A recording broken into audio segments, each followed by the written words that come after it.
तो ये ओएसआई की लेयर्स हैं सारी की 7 लेयर्स होती हैं ओएसआई मॉडल में। Application, presentation, session, transport, network, data link और फिजिकल, राइट। हम बात करते हैं कि भाई ओएसआई बनाया क्यों गया सबसे पहले। तो बनाया, why we need OSI model. भाई दो डिफरेंट वेंडर डिवाइसेस आपस में कम्युनिकेट नहीं कर पा रहे, कर पाए, तो दैट्स व्हाई ओएसआई बनाया गया। लेकिन OSI not a practically implemented model. जो प्रैक्टिकली इम्प्लीमेंटेड मॉडल है वो टीसीपी आईपी मॉडल है। ऐसा क्यों है कि टीसीपी स्लैश आईपी मॉडल ये प्रैक्टिकली इम्प्लीमेंटेड मॉडल है, और ये ओएसआई मॉडल इज मॉडल नहीं, दिस इज रेफरेंस मॉडल, है ना। तो ऐसा इसलिए है कि जब आईएस ये डेवलप किया गया था आईएसओ इंटरनेशनल स्टैंडर्ड ऑर्गेनाइजेशन के द्वारा, और ये डीओडी डिपार्टमेंट ऑफ डिफेंस के द्वारा, ठीक है। तो अब जब आईएसओ ने अपना थ्योरेटिकल मॉडल, जैसे होता है ना कि प्रोजेक्ट के ऊपर हम काम कर रहे हैं, तो पहले उसका एक मिशन होता है, एक पूरा एक थ्योरेटिकल अप्रोच होता है किस तरीके से हम चीज को डिलीवर करेंगे। मान लो मुझे बुर्ज खलीफा से ज्यादा ऊंची बिल्डिंग बनानी है ना। तो उसके लिए पहले मुझे क्या करना पड़ेगा, एक पूरा प्लान, उसका क्या डिजाइन होगा, पूरा किस तरीके से क्या मटेरियल, एवरीथिंग मुझे सोचना पड़ेगा, राइट। उसके देन कहीं जाकर उसको हम प्रैक्टिकली एग्जीक्यूट करना स्टार्ट करेंगे जब थियोरेटिकली पॉसिबल हो पा रहा है, तो समझ रहे हो। ओके। तो अब यहाँ पे देखो, जब आईएसओ के द्वारा मॉडल बनाया गया, एक थ्योरेटिकल अप्रोच अपना, जब इनने 7 लेयर का एक प्रोसेस अपना रेडी कर लिया कि हाँ नाउ अब हम कनेक्टिविटी बना सकते हैं दो डिफरेंट डिफरेंट डिवाइसेस के बीच में। मतलब एक ऐसा स्टैंडर्ड कि दुनिया भर में कितनी भी टेक्नोलॉजीज आ जाए, कितने भी डिवाइसेस आ जाए, है ना, कितने भी वेंडर्स आ जाए जो डिवाइसेस बनाते हैं इंटरनेट के साथ कनेक्ट होने वाले, लेकिन एक ऐसा मेथड या एक ऐसा टेक्निक यूज बनाया जाए कि कोई भी वेंडर, चाहे एप्पल हो, चाहे डेल हो, चाहे लेनोवो हो, चाहे सैमसंग हो, जब भी वो इंटरनेट के साथ कनेक्ट होने जाए, जब भी वो इंटरनेट के साथ कनेक्ट होने जाए, तो सेम मेथड को फॉलो करें, ठीक है। उसके अलावा जैसे मान लो डेल कहता है कि मेरे लैपटॉप का डिजाइन ये होगा, कुछ भी होगा, वो सब कुछ अपना अपना कर सकता है, लेकिन जब भी वो इंटरनेट के साथ कनेक्टिविटी बनाने जाए तो सेम मेथड को फॉलो करें, समझ रहे हो। ओके। तो दैट्स वाई किसको बनाया गया, ओएसआई मॉडल को, कि दो डिफरेंट वेंडर डिवाइसेस को कनेक्ट कर पाए। तो आईएसओ ने एक 7 लेयर का एक प्रोसेस बनाया कि जैसे मान लो कि मुझे ये काम करना है, तो उसके लिए ये स्टेप्स है, ये हायरार्की प्रोसेस है। तो हमने 7 लेयर का एक प्रोसेस बनाया कि इसके यहाँ पे हम कनेक्टिविटी बना देंगे। जब इनने इनका थ्योरेटिकल मॉडल बन के रेडी हुआ, तो देन इनने इंट्रोड्यूस कर दिया इसको। और लेकिन अब ये प्रैक्टिकली इम्प्लीमेंट तो हुआ नहीं था। अब सबने एग्री भी किया कि हाँ भाई कुछ इस तरीके से कनेक्टिविटी बना देंगे, लेकिन अब इनको क्या था कि भाई इसे प्रैक्टिकली इम्प्लीमेंट करके दिखाना था। किसको, ओएसआई को प्रैक्टिकली इम्प्लीमेंट करके दिखाना होगा। लेकिन जब तक ओएसआई को प्रैक्टिकली इम्प्लीमेंट करके दिखाया जाता, अब आईएसओ किस में लग गया था, प्रैक्टिकली इम्प्लीमेंट करने में। तो उससे पहले किसने कर दिया, डी टीसीपी आईपी मॉडल को डीओडी ने, डिपार्टमेंट ऑफ डिफेंस ने अपने मॉडल को प्रैक्टिकली इम्प्लीमेंट कर दिया। तो जैसे मान लो कि थार कार किसने बनाई, जस्ट एन एग्जांपल, थार बनाई भाई महिंद्रा ने, ठीक है। क्या टाटा उसके जैसे कार नहीं बना सकता, ऑफ कोर्स बना सकता है, सेम कॉपी बना सकता है ना। लेकिन टाटा ऐसा नहीं कर सकता है, क्योंकि this is a patent version, company के ऊपर बैन लग जाएगा, ऐसा कोई एक दूसरे को कॉपी नहीं कर सकता, समझ रहे हो। ठीक है।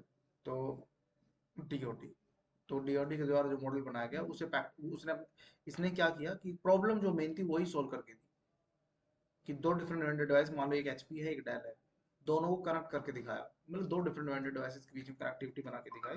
तो फिर किसको एक्सेप्ट किया गया, डीओटी को। जितने भी उस टाइम पे जितने वेंडर्स थे, बोला एक नेटवर्क के ऊपर एक स्टैंडर्ड सेट हो गया कि दो different vendor, TCP IP use होगा। तो दैट्स व्हाई, ऐसा नहीं कि ओएसआई प्रैक्टिकली इंप्लीमेंट नहीं होता, होता हुआ भी होगा, लेकिन ये जैसे होता है ना इसका यूज, हाँ एक, बिल्कुल एक हो चुका था, फिर देन दूसरे का कोई, कि बाद में कितने भी आए, ठीक है, तो किसी को भी एक दूसरे के साथ मैच नहीं करवाया गया, समझ रहे हो। ठीक है। तो अब हम बात करें how many layers in OSI model. तो आप कहीं पे पढ़ते हो, किसी बुक में पढ़ते हो, तो आपको 7 लेयर ही देखने को, 7 लेयर ही देखने को मिलेंगी, है ना। जैसे आप सर्च करते हो how many layers in OSI model, तो आपको कितनी लेयर देखने को मिलेंगी, 7 लेयर। आप सर्च करते हैं how many layers in TCP model, तो 4, है ना। 7 लेयर तो इसके अंदर फिक्स है, ओएसआई के अंदर।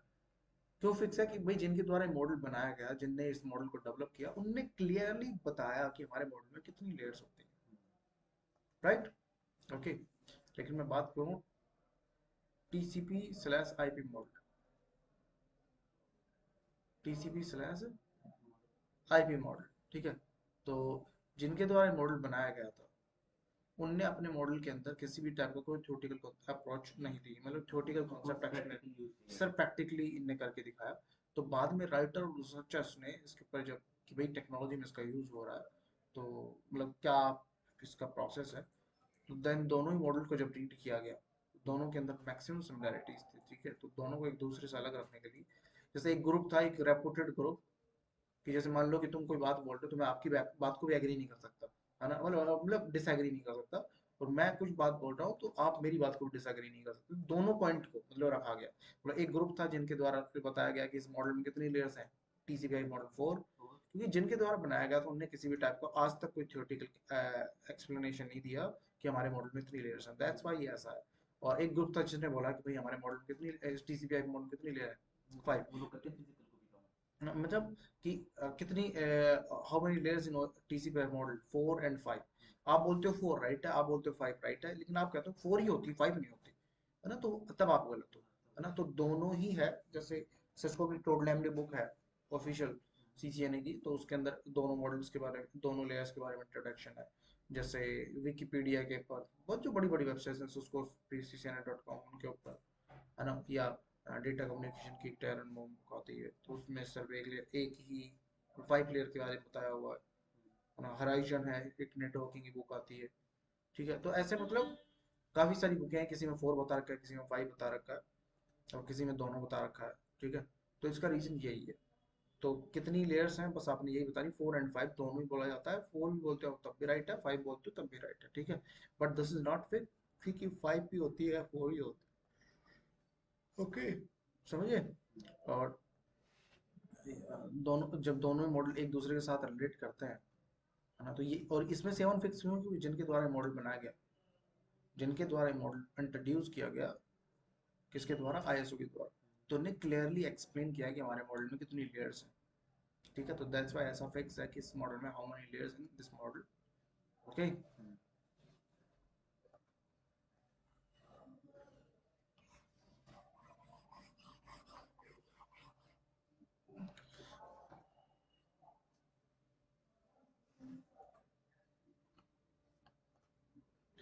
तो अब देखो ये ओएसएम मॉडल जो लेयर्स होती हैं वो सारी मैंने आप लिख रखी हैं, application, presentation, session, transport, network, data link and physical, ठीक है, ओके। तो इन लेयर्स के बारे में पता है आपको कुछ इंट्रोडक्शन, तो एक बार आप बताओ। ऐसा जब हम एक कंप्यूटर से दूसरे कंप्यूटर को कोई मैसेज भेजते हैं तो वो इन स्टेप्स के थ्रू जाकर जाती है दूसरे कंप्यूटर में। अगर हम भेज रहे हैं तो पहले एप्लीकेशन लेयर पे होगी, जहाँ एप्लीकेशन लेयर पे हो जाएगा हमारा डिसाइड होगा एचटीटीपी थ्रू होगा प्रोवाइड, मतलब एंड यूजर एप्लीकेशन हो जाएगा सर्विस के बारे में। उसके बाद आती है हमारी प्रेजेंटेशन लेयर के थ्रू जाएगा जहाँ पर डेटा को एनक्रिप्ट वगैरह हो जाएगा अगर थ्रू नेटवर्क जा रहा है, ठीक। उसके बाद हमारा एक सेशन बिल्ड हो जाएगा वो सिन एक्ट से,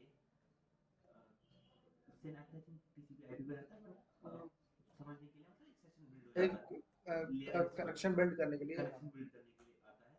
उसके बाद हमारा आता है ट्रांसपोर्ट लेयर, ठीक। उसका हमारा डिसाइड होता है हम ये थ्रू यूडीपी भेज रहे हैं कि हम ये टीसीपी थ्रू भेज रहे हैं, क्या चीज़ है। उसके बाद हमारी नेटवर्क की आईपी एड्रेस क्या डिसाइड हो रहा है, मतलब और ज़्यादा फिजिकल की तरफ आए हैं।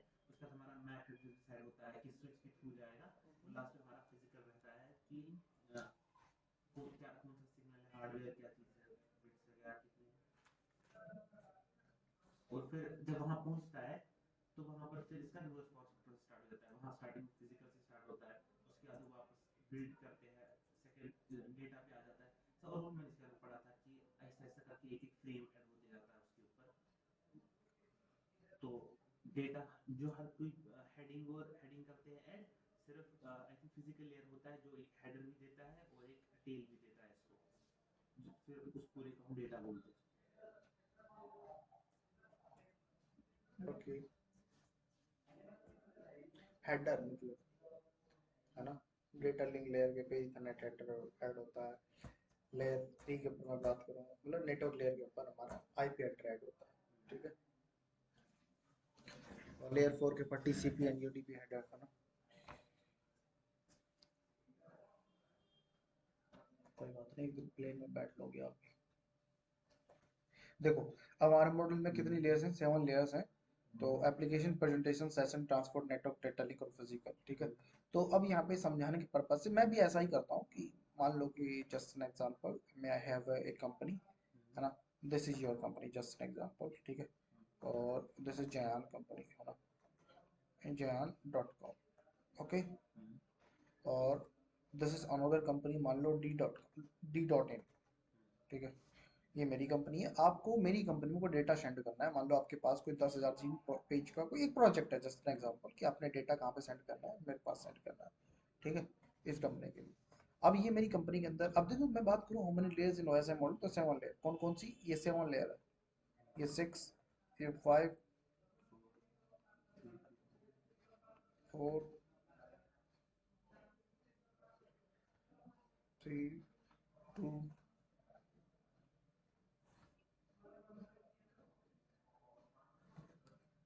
1, ठीक है, ओके।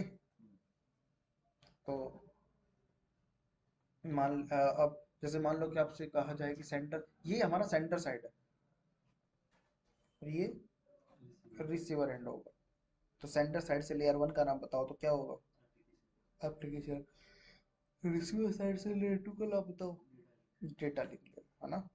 और वैसे ओएसआई के अंदर हम बात करें तो application, presentation, session, transport, network, data link, physical, ठीक है। हाँ, तो और ये दिस सेंटर प्रोसेस को हम बोलेंगे, जैसे मान लो मैं आपको कुछ बोल रहा हूँ या कुछ सेंड कर रहा हूँ, या तो मेरी ओर से डेटा डिलीवर हो रहा है, ठीक है। तो इस पार्ट को हम बोलेंगे encapsulation, okay. This part is the encapsulation. Then after that मैं रिसीव, मतलब you can receive this my data, तो मैं उस डेटा को आप रिवर्स प्रोसेस चलेगा तो उसे बोलेंगे डीकैप्सुलेशन, ठीक है, ओके। सेंटर प्रोसेस को हम इनकैप्सुलेशन और रिसीवर प्रोसेस को हम क्या बोलेंगे, डीकैप्सुलेशन, ठीक है।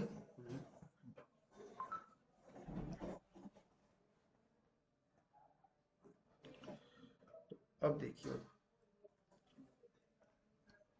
मेरे पास मान लो एप्लीकेशन के ऊपर कोई, यहाँ पे ये 7 लोग हैं, ठीक है। इन सब का अपने अपने लेवल के अकॉर्डिंग अलग अलग काम है, ठीक है।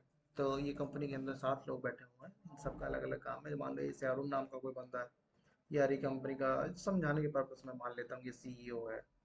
ये हमारा पीएम हेड है, कोई पवन नाम का बंदा बैठा हुआ है, PMOH, project manager operation head है, समझ रहे हो। This is project manager operation head and this person is a manager, समझिए,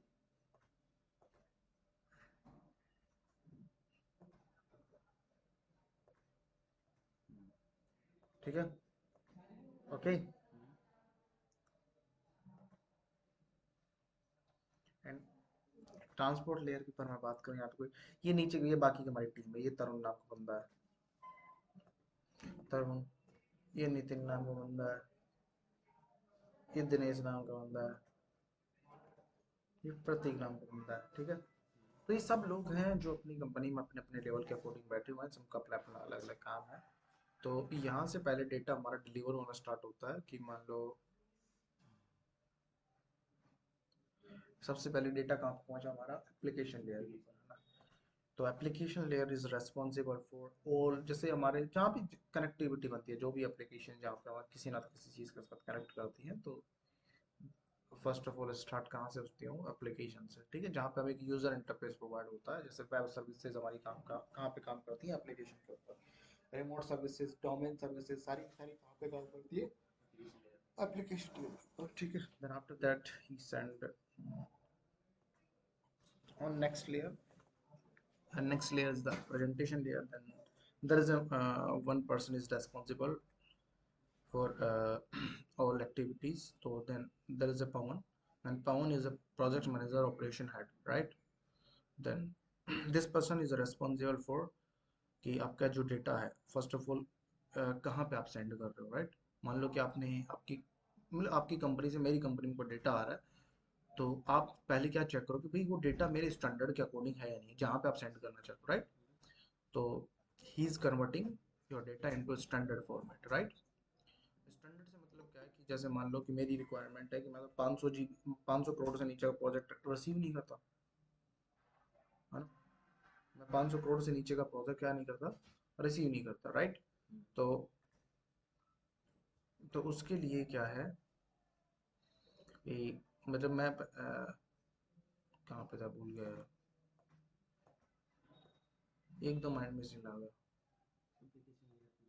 हाँ, प्रेजेंटेशन, प्रेजेंटेशन ले मतलब अब डेटा को क्या करोगे भाई, सामने वाला की जो रिक्वायरमेंट है वो 5000 करोड़ है, राइट, या 500 करोड़ है, जो भी है, तो उसके स्टैंडर्ड के अकॉर्डिंग डेटा को कन्वर्ट करोगे, राइट। देन आफ्टर दैट आप उस डेटा को सामने वाले के पास शेयर करोगे, वरना नहीं सेंड करोगे, ओके। जैसे मान लो आप टीसीएस के पास जाते हो, टीसीएस को आप कहते हो कि मेरे पास ये 2 करोड़ रुपए का प्रोजेक्ट, आप इस चीज़ को ऐसे ठीक कर दो, तो क्या वो लेंगे इस प्रोजेक्ट को? नहीं लेंगे। मतलब उनका एक स्टैंडर्ड होगा कि भाई इस नीचे 5,000, 10,000, 2,000, 1,000, 15,000 करोड़, इससे नीचे वो बात नहीं करेंगे, ठीक है। मतलब इससे छोटे प्रोजेक्ट वो एक्सेप्ट नहीं करेंगे, समझ रहे हो,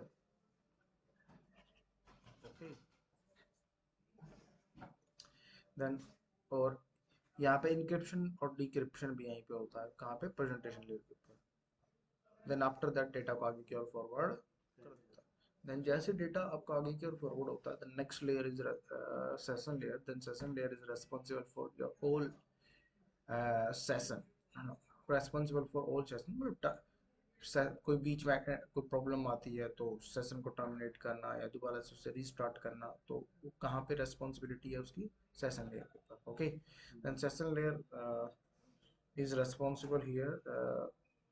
तो ये क्या करता है, मान लो कि सेम जो लेयर है उसके सामने वाले बंदे को क्या कर देता है, एक रिमाइंडर सेंड कर देता है, राइट, कि ही इज अंडरस्टैंडिंग कि भाई आपका मेरा डेटा है आपके पास कुछ इस टाइम तक इतने बजे तक पहुंच जाएगा। मतलब सामने वाली कंपनी में जस्ट एन एग्जांपल एक इन्फॉर्म दे देता है, ठीक है। मतलब एक सामने वाले डिवाइस के पास एक रिमाइंडर चला जाता है, तब तक उसके पास डेटा नहीं आएगा, तब तक उसका इसकी रेस्पॉन्सिबिलिटी क्या रहेगी, जब तक वो रिसीव नहीं हो जाता उसे। और इसकी रेस्पॉन्सिबिलिटी होगी कहाँ तक सेंड हुआ, और ये चेक करेगा कहाँ तक रिसीव हुआ, राइट। तो जैसे इसके पास डेटा पहुंचेगा, इसको क्या कर देगा वापस reminder. Then after that again in transport layer, then again transport layer, there is a transport layer and there's a one person is responsible, Tarun, just an example, right।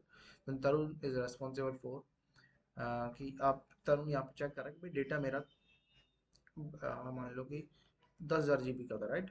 अब मान लो एक ही पैकेट के अंदर इस डेटा को deliver कर रहा हूँ, तो मान लो बीच में करप्ट हो गया डेटा, पैकेट लॉस हो गया, तो कंप्लीट डेटा चला जाएगा, राइट।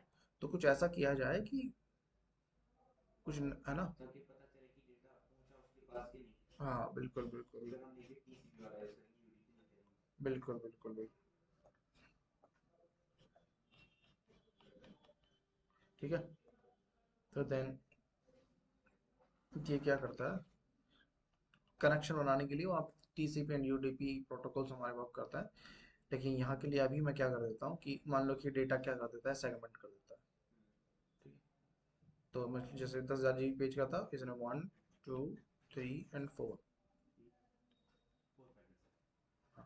4 पैकेट के अंदर डेटा को मान लो इसने कन्वर्ट कर दिया। जन मान लो 2500 GB का इसमें, 2500 GB का इसमें, तो चारों में सेम सेम डेटा, तो सेम साइज है, कन्वर्ट करके देन डेटा को आगे को ट्रांसफर कर देता है। देन जैसे ही रिसीव करेगा, जैसे ही डेटा रिसीव होगा, हम्म, वह एक्नॉलेजमेंट भेजेगा कि हम्म, रिसीव हुआ। हम्म, इससे कंफर्मेशन आ जाएगी कि सारा डेटा पहुंचा ही नहीं, तक पैकेट लॉस ना हो गया। हाँ ठीक है, ठीक।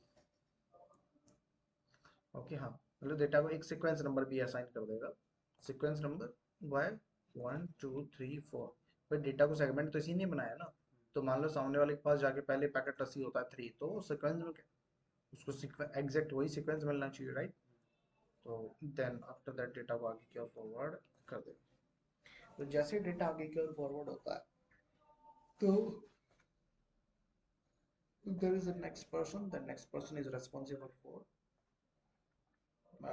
नेट नेटवर्क, है ना।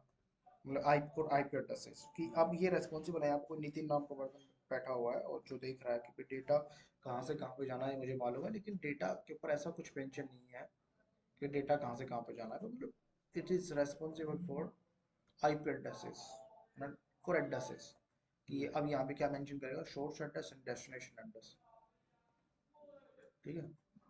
Source address and destination address के लिए रेस्पॉन्सिबल है, मतलब ये आईपी एड्रेसेस यहाँ पे ऐड करेगा, मतलब आईपी एड्रेसेस की एंट्री यहाँ से ऐड होगी। मान लो इसका एड्रेस है क्या 10.1 प्लस में सामने वाले का एड्रेस क्या 10.2, ठीक है। बस only for this is responsible for. और यहाँ पे लेयर 3 के ऊपर जैसे राउटिंग के ऊपर मैं बात करूँ, ये एचआरपी एसपीएफ बहुत सारे प्रोटोकॉल बहुत सारी सर्विसेज यहाँ पे काम करती हैं, ठीक है। ओके, देन पैकेट फ्लो आगे आएगा तो इन डिटेल्स ऑफ हम आगे उस चीज़ को बहुत अच्छे से समझेंगे। देन डेटा लिंक लेयर के ऊपर पैकेट हमारा पहुंचता है। Then data link layer is responsible for, बताओ। Data link, hmm, data link responsible होती है इसमें ये मैक एड्रेसेस हाँ, इंटरनेट वगैरह से। फिजिकल एड्रेसेस के लिए रेस्पॉन्सिबल होती है, मतलब इसका टू और फ्रॉम का एड्रेस। जैसे फिजिकल एड्रेसेस जरूरी क्यों है, कि मान लो कि आई हैव 4 PCs,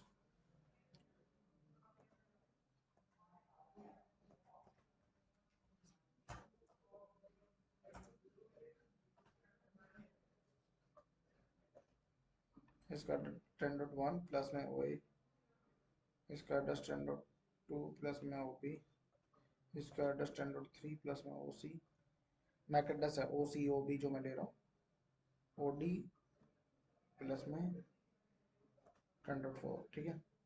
अब 10.2 ने 10.4 को कोई डेटा सेंड किया, कोई दिक्कत नहीं है, लेकिन 10.4 अब किसको रिप्लाई करना चाहता है, 10.2 को। लेकिन जब रिप्लाई करने गया तो उस टाइम पे इसका 10.2 का एड्रेस क्या हो गया, मान लो कि 1 हो गया और 2 इसका हो गया, लेकिन ये तो इस पीसी के ऊपर सेंड करना चाहता था, राइट। तो देन अभी, गलत चला जाएगा। हाँ, तो कैसे इसको ये वेरीफाई करेगा, वाई यूजिंग मैक एड्रेसेस, ठीक है। मान लो कि आपने क्रोम में पहले 3 महीने कांटेक्ट किया, 3 महीने पहले, तो क्रोम ने आपको बताया कि मेरा जो एड्रेस है वो क्या है, साकेत है। लेकिन जब आप विजिट करते हो तो वो कहता है कि हमारा आईपी एड्रेस गुड़गांव है। कहने का मतलब समझ, एड्रेस क्या होता है, गुड़गांव, लेकिन फिजिकल एक्टिविटीज तो वही होंगी, हाँ, ठीक है, मतलब मेल या जो भी। सर मैंने ऐसे समझा था कि जब एक कंप्यूटर को दूसरे कंप्यूटर पे भेजना होता है तो वो एक कंप्यूटर नेटवर्क पे जाकर वहाँ बोलता है कि मेरे को ये मैक एड्रेस चाहिए, तो मेरे को बताओ उसका आईपी किसके पास है, ठीक है। हाँ, तो फिर वहाँ से देखो वो ये नेटवर्क ढूंढता है उस आईपी किस मैक के पास, इसका रिप्लाई आता है वहाँ बिल्कुल से। बिल्कुल, अभी देखो ना, मैं आगे बताऊंगा इस चीज को, डोंट वरी। एक आर्प का कॉन्सेप्ट आएगा, ठीक है, एड्रेस रेजोल्यूशन प्रोटोकॉल, जिसके अंदर ये आर्प के मैक एड्रेसेस के लेयर 2 के ऊपर मैक एड्रेसेस के लिए ही काम करता है। तो इसके अंदर हम समझेंगे कि, ठीक है, कि कैसे मैक एड्रेसेस को फैच किया जाता है। इसके अंदर 4 टाइप होता है, ARP, gracious ARP, proxy ARP, reverse ARP, ठीक है। हम्म, तो ये 4 आर्प होती हैं, टाइप्स हैं इनके, तो इनको हम प्रॉपर समझेंगे अच्छे से, ठीक है। ठीक देन आफ्टर दैट डेटा को ये आगे क्यों सेंड कर देता है, then there is a physical layer, then physical layer is responsible for, है। हाँ, जो हमारा बेसिकली इक्विपमेंट है, हार्डवेयर है जो बनाता है ये सब, मतलब नेटवर्किंग में तारें हो गई, हमारा नेटवर्क हो गया, तो ये सब फिजिकल। हाँ, ठीक है। देन फिजिकल लेयर के ऊपर जैसे ही पैकेट हमारा पहुंचा, तो उसके लिए क्या होगा, जैसे 1010, मतलब फिजिकल कनेक्टिविटीज जैसे। तो अब ये डेटा बाइनरी फॉर्मेट में कन्वर्ट, जैसे मान लो पूरा डेटा का कोई एक पैकेट साइज होगा, तो उसे क्या बोलते हैं, फ्रेम। फ्रेम से किस में कन्वर्ट करेगा, बाइट में, बाइट से बिट में, फिर बाइनरी फॉर्मेट में डेटा को आगे की ओर फॉरवर्ड कर देगा, मतलब जहाँ पे सेंड करना है, ठीक है। अब डेटा यहाँ पे रिसीव हो चुका है, कहाँ पे, फिजिकल लेयर पे। देन अगेन ये डेटा को कलेक्ट करेगा, तो फिर वही, इसी बाइनरी को वापस बिट बनाएगा, फिर वापस फ्रेम बनाएगा। Then bit, byte and frame. Frame, ठीक है। Then after that he send your data in data link layer, on data link layer. Then now data link layer किस चीज के लिए रिस्पॉन्सिबल है, डेटा लिंक लेयर हमारा करेगा जो मैक एड्रेस वगैरह हमने दिया था वो उसका इंफॉर्मेशन निकालेगा वापस डेटा से। मतलब मैक एड्रेसेस की एंट्री चेक करेगा भाई, यहाँ से ये चेक करेगा सामने वाले का मैक एड्रेस क्या है, वो ये, मतलब और इसने कौन सा मैक एड्रेस लगा के भेजा, ओबी, तो मतलब ओबी तो मेरा खुद का है, मान लो इसका होगा, तो देन ये डेटा को क्या करेगा, रिसीव करेगा, right. Then after that data को आगे की ओर फॉरवर्ड कर देगा। अब उसने सोर्स एड्रेस क्या लगाया, 10.1 खुद का और 10.2, तो अभी चेक करेगा भाई मेरा, मैं तो रिसीव कर रहा हूँ ना पैकेट जो आप सेंड करते हो, ठीक है, तो मैं चेक करूंगा भाई मेरे एड्रेस के ऊपर तो आया है ना 10.2, मतलब 10.2 तो मेरा ही है, इसका मतलब मेरा है, okay. Then after that data को आगे और फॉरवर्ड कर देगा। तो डेटा लिंक से जैसे फॉरवर्ड होगा फिर फ्रेम में रहेगा, फिर वापस पैकेट में जाएगा। हाँ पैकेट, ठीक है। जैसे आप कह सकते हो पीडीओ प्रोटोकॉल डेटा यूनिट है ना, तो हर लेयर के ऊपर जो पैकेट ट्रैवल करता है उसे पीडीओ बोलते हैं। ठीक है। तो पैकेट के अंदर जो इन्फॉर्मेशन रखी जाती है ना। और जैसे मान लो कि मैंने जूते मंगवाए, अब जूतों के अंदर पहले वहाँ पर होते हैं, बाहर होते हैं, फिर उनको एक कवर में डालते हैं, उसके बाद हाँ डब्बे में डालते हैं, फिर पैकेजिंग करके हाँ हमारे बिल्कुल पास पहुँचते हैं, बिल्कुल, फिर मतलब वहाँ पैकेज और खोलते हैं, और जैसे हेडर का मतलब क्या है कि जैसे जूते की डिटेल एक इंफॉर्मेशन ऊपर से ऐड हो जाती हाँ है। मतलब कि एक एक उसमें कागज रखा हुआ है, उसके अंदर जूते की डिटेल लिखी है, मतलब वो उसका क्या हो गया, हेडर हो गया, मतलब इसकी इन्फॉर्मेशन समझ लो, उसे हेडर बोल दिया गया। तो अब यहाँ पे हम बात करें ट्रांसपोर्ट लेयर के ऊपर पैकेट मेरा पहुंच चुका है, transport layer is responsible for, जिससे हमारा आईपी आईपी की इंफॉर्मेशन वगैरह होती है। नहीं transport layer is not, transport layer हमारा आउटसाइड होता है, टीसीपी या ये जो डेटा प्रोटोकॉल को यूज हुआ है। सेगमेंट सेगमेंट हुआ था वहां से, अब इसको ये क्या, वहां से सेगमेंटेशन हुआ था, तो यहाँ पे उसको ये वापस रिवर्स क्या करेगा, उसका फ्रेगमेंट, फ्रेगमेंट ही बोलते हैं ना रिवर्स, टीसीपी सेगमेंट में सेग सेगमेंट कहते हैं उसको, डेटाग्राम कहते हैं यूडीपी को। नहीं नहीं वो तो यूजर डेटाग्राम वो बात अलग है, फुल फॉर्म है तो, लेकिन मान लो कि मैं सेंड कर रहा हूँ तो मैंने सेगमेंट्स बना के सेंड किया। सर वही सर, अगर टीसीपी में सेंड हो रहा है उसको सेगमेंट कहते हैं, हम्म, यूडीपी में सेंड हो रहा है उसको डेटाग्राम कहते हैं। वो बात सही है, मैं कह रहा हूँ कि सेंड सेंड जब मैंने किया तो यहाँ से सेगमेंट हुआ, अब मैं यहाँ पे रिसीव कर रहा हूँ, तो मैं तो रिवर्स उसको इकट्ठा करूंगा ना, तो उसको क्या बोलते हैं, सेगमेंटेशन का, डिकैप्सुलेशन। नहीं तो मान लो चलो ठीक, एक वर्ड होता है भूल गया मैं, ठीक है। तो ट्रांसपोर्ट लेयर के ऊपर जैसे मैं पहुंचा तो देन ट्रांसपोर्ट लेयर मतलब इसको डेटा ने एक कर दिया, देन आफ्टर दैट डेटा को आगे सीक्वेंस नंबर चेक करेगा, बस डेटा को सीक्वेंस नंबर मेंशन किया था ना भाई, पहले मान लो कि 3 नंबर पहुंच गया, मैंने लिख के भेजा आई लव यू, अब पहले पूछ गया यू फिर आई फिर यू आना, तो मतलब फॉर्मेट ही गलत हो जाएगा राइट, तो डेटा उसी सीक्वेंस में जाना चाहिए। एंड आफ्टर दैट डेटा कहाँ पे पहुंचा, सेशन लेयर पे, then session layer is responsible for, session जो हमारा सेशन बिल्ड हो गया होता है दूसरे कंप्यूटर के साथ, उसकी जो इंफॉर्मेशन रहती है। और जो, हाँ वही है सर, सेशंस होता है, और डायलॉग कंट्रोल सिंक्रोनाइजेशन जो वगैरह वही होती है उस सब के। हम्म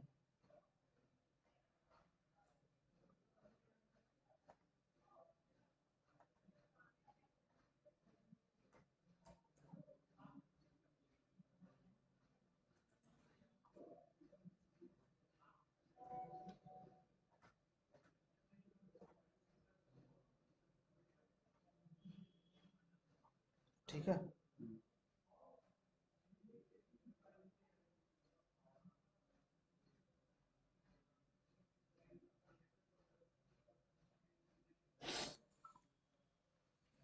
देन सेशन लेयर के ऊपर जैसे मेरा पैकेट पहुंचा, उससे बाद डेटा को आगे और फॉरवर्ड कर दिया गया, देन जैसे ही प्रेजेंटेशन लेयर के ऊपर डेटा आया तो प्रेजेंटेशन लेयर के ऊपर क्या होगा, प्रेजेंटेशन लेयर इज रेस, presentation layer data encoding encryption के लिए यूज होती है। हाँ presentation layer is responsible for, it is responsible for, encryption, compression, data encoding.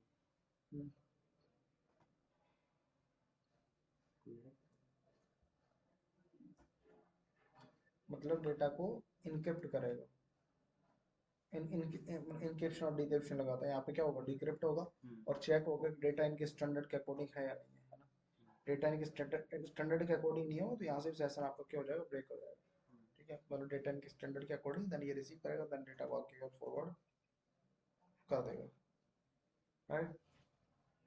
तो यहाँ पे एप्लीकेशन लेयर,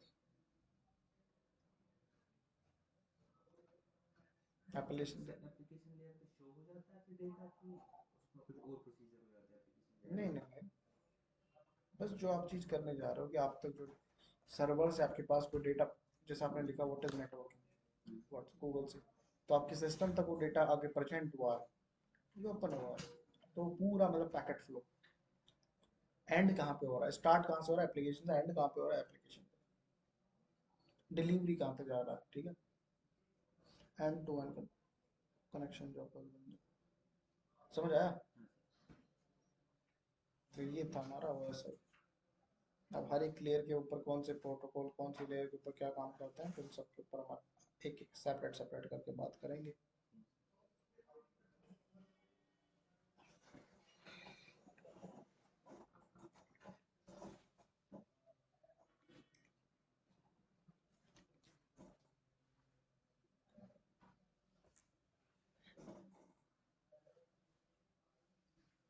तो मैं चलो इसको मिटा देता हूँ एक बार, थोड़ा सा एक बार रिवीजन करो, एक बार थोड़ा सा ठीक। कवर करो। समझ में तो आया ना? हाँ सर। वैसे तुम्हें पता भी था थोड़ा पहले से ही। सर तो मैंने वो ट्रैक भी ज्वाइन कर दिया था 1 दिसंबर के आसपास। हम्म, तो मैं उसमें मैं कोर्स कर रहा हूँ, ऐसे आईआईटी पढ़ रहा हूँ, तो उसमें वो वैसा जो टीसीपी का थोड़ा बहुत डिस्कशन भी पड़ा था। हम्म। अभी नेटवर्किंग में गया नहीं हूँ। तीन कैमरा ये ज्यादा लाइट जलता है। पता नहीं यार, एक चीज ये होती है जैसे क्लास में लोग कंटिन्यू होता है ना, जैसे 10 लोग हैं 12 लोग हैं, तो उस टाइम पे ना प्रेशर रहता है कि कंटिन्यू स्पीड से क्लास चले। अब बात यह है कि कभी एक आ रहा है कभी दो आ रहा है ना, तुम तो कंटिन्यू आते हो, उस बंदे के लिए नुकसान हो जाता है। जैसे नाजिर था, है ना, नाजिर, नाजिर भाई जब तक जो नाजिर को चीज चाहिए थी ना वहां तक फिर बंदे बंद कोई आते ही नहीं थे। ठीक है, तो इस वजह से नाजिर को भी बहुत परेशानी होती थी। परेशानी मतलब जहां तक चीजें चाहिए, और एक्चुअली मैं भी खुद भी परेशान हो जाता हूँ यार, यही चीजें पढ़ पढ़ के फिर अरे दोबारा से कोई वही। नहीं, जो अच्छा तो अब नाजिर ज्वाइन करेगा शायद दूसरे टाइम, थोड़े देर दिनों बाद ज्वाइन करेगा, वो करेगा जरूर ज्वाइन।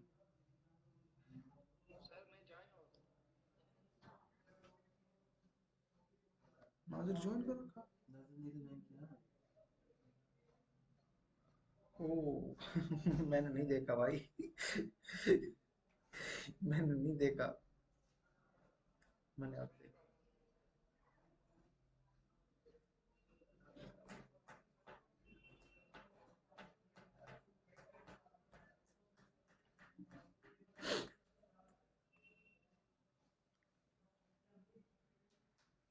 बहुत अच्छा बैटरी की।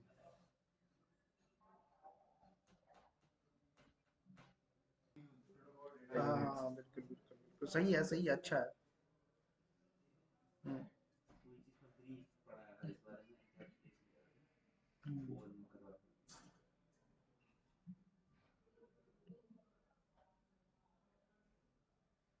ये ट्राई हैगमी के ऊपर यार, ये मेरे को समझ में नहीं आया ये क्या। कई बार इसके ऊपर ना क्वेश्चंस, ये जो इसमें लिख के रखता है ना उसी में से आंसर पूछता है। ऊपर से होते हैं हाँ। सर, ये वाले हैं ना, ये वाले रूट अभी वो वॉक थ्रू वाले रूट्स। हम्म, एक तो मतलब इसमें इंफॉर्मेशन देता है, उसी के बारे में क्वेश्चन पूछेगा। फिर आते हैं इसमें जो आपको टेस्ट के लिए चैलेंज वाले रूट आते हैं। तो जैसे ये दो हिस्से हैं, लर्न और चैलेंज। हम्म, ठीक। लर्न वाले में वही पूछेगा जो इसने पढ़ाया अभी यहाँ पर उसमें। चैलेंज में ऐसा है कि आपको रूम दे देगा, उसमें मशीन दे देगा, हम्म, फिर आपको इसने ऑब्जेक्टिव दिया है, ये आपके पास मशीन है, इसमें ऐसी चीज़ है, ये करके दोगे। ठीक है। तो उसमें फिर लेवल वाइज वो भी है, मतलब यहाँ डिफिकल्टी है उसकी। इन्फो हुआ जो मैंने अभी आपको बोला, हम्म। उसमें से इन्फो है, उसमें ये क्वेश्चन उसी रिलेटेड आते हैं। फिर वो इजी मीडियम हार्ड और इनसे। इनमें होता है कि इनमें इंफॉर्मेशन नहीं यहाँ से दी होती है किस बारे में चीज़ है, बस आपको पता होनी चाहिए ये होना है लाइट। ठीक। इसमें लाइट में ऐसा है, इसने आपको बोला है कि I am working on database application का लाइट। ठीक है, आपको ट्राई करना है, इसका जो पोर्ट है वो 157 है, आपको इसको इस आईपी से कनेक्ट करना है। ठीक, स्मोकी इसका यूज़र नेम है। अब आपके पास 2 से 3 मिनट है कनेक्ट होने के, उसके बाद आपको ढूंढना क्या है इसमें, एडमिन का यूज़र नेम ढूंढो, हाँ बिल्कुल। पासवर्ड ढूंढो उसका, और फ्लैग जो हो चुका होगा ढूंढो, बस हम्म, और कुछ नहीं बोलेगा आपको।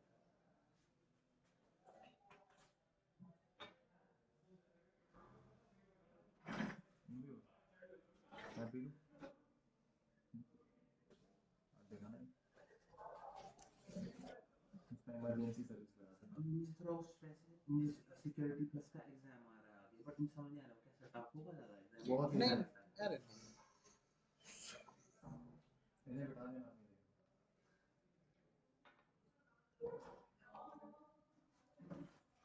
ये दीपक सर नहीं था, दीपक सर है।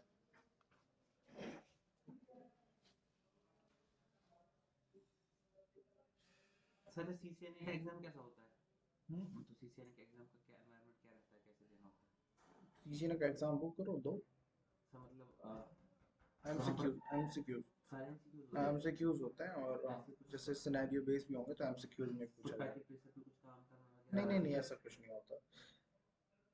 नेटवर्किंग मतलब सिस्को के सर्टिफिकेशन में लैब जो होती है एक SD1 के सर्टिफिकेशन में होती है, देवनेट में होती है और आइस में भी होता है, और एक CCI लैब, सी लैब CCI की वो पूरी लैब पे है, पूरा फिक्स एग्जाम में नहीं आता? है। एग्जाम में नहीं आता? लैब हाँ लैब CCI में आती ठीक। सर तो फिर जो मेरा सीसीएनए का जब मैं कराऊंगा आगे एग्जाम के लिए तो उसमें से एमसीक्यूज आएंगे? है। हाँ बिल्कुल बिल्कुल। फिर थोड़ा सा अभी होप है कि नहीं? नहीं, as comparison to security plus से तो बहुत टफ होता है, सर मतलब सिक्योरिटी सिक्योरिटी प्लस तो प्लस बहुत इजी है। तो ये मैंने देखा था ना, CCNA थोड़ा सा टफ ये है। सीसी CCNA का जो कंप्लीट जो सिलेबस है ना, सर उसमें एक बार क्लाउड ये कंप्यूटिंग सीसीएनए भी है, डाउन लेवल है। जैसोन भी है, और सब ये देखिए एक बार, दीपक सर है ना? तो सर इसका जो है ये सिक्योरिटी प्लस को करता है बिगिनर लेवल पे, रखता है सिक्योरिटी प्लस को। सीसीएनए इंटरमीडिएट पे है, तो सीसीएनए की लेवल जो है वो हाई है कंपेयर टू बाकी एग्जाम। CCNA की हाइट ज्यादा है। सीसीएनए को रखा है इसमें ऊपर की तरफ, हाँ। है ना? इंटरमीडिएट लेवल पे सीसीएनए इधर पे हम्म इंटरमीडिएट पे, हम्म बाकी सिक्योरिटी प्लस इस सेक्शन में बिगिनर पे है। बट डिफरेंट डिफरेंट है, ये सिक्योरिटी रिस्क मैनेजमेंट है वो नेटवर्किंग है, वो हम्म। है ना इंटरमीडिएट पे। नेटवर्क से बहुत सारे सर्टिफिकेशंस है ना यार, इसमें भी है ना। फिर हो गया सीसीएनपी आपका, वो चाहे एंटरप्राइज में हो या सिक्योरिटी में, टॉप पे CCI ही सीसीएनपी। ये कोई किसी पर्सन ने ये सारे सर्टिफिकेशंस कर लिए, ये जितने भी है, हाँ सर वो सारे तो कोई नहीं करेगा। कर ही नहीं पाएगा ना। इसमें बहुत सारी सर्टिफिकेट्स है ऐसी जो सेम चीज़ है बट डिफरेंट डिफरेंट कंपनीज की है। मैं जाना चाहता हूँ वो एक्सट्रीम राइट वाले पाथ पर, इस वाले पाथ पर सर।